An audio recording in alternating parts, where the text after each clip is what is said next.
2024 жылға қарата Есептөө палатасы Транспорт жана коммуникациялар министрлигинде анын ведомстволук бөлүмдөрүндө жана карамагындагы мамлекеттик ишканаларда республикалык бюджеттин аткарылышына жана алардын чарбалык ишмердүүлүгүнө шайкештик аудит жүргүздү. Бул тууралуу Есептөө палатасынын басма сөз кызматы билдирди.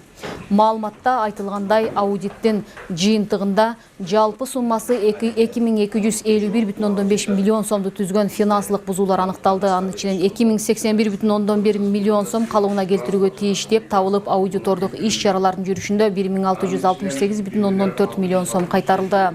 Калыбына келтирилген каражаттардын негизги бөлүгү тактап айтканда 1667,2 миллион сом бухгалтердик эсеп аркылуу жөнгө салынса, 1,2 миллион сом накталай акча түрүндө бюджетке кайтарылды. Мындан тышкары бюджетке төлөнүүчү төлөмдөрдүн туумдарды жана айып пулдарды өндүрүү боюнча тиешелүү чаралардан өз убагында көрүлбөгөндүгү аныкталып, бул багыттагы бузуулар 245,6 миллион сомду түздү.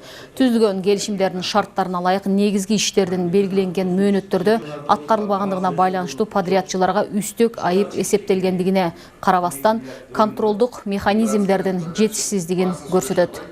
Кызматкерлердин эмгек акысына жана башка акчалай төлөмдөргө байланыштуу 150,2 миллион сом мөлчөмүндө ашыкча чыгымдарга жол берилгени да аудит тарабынан белгиленди.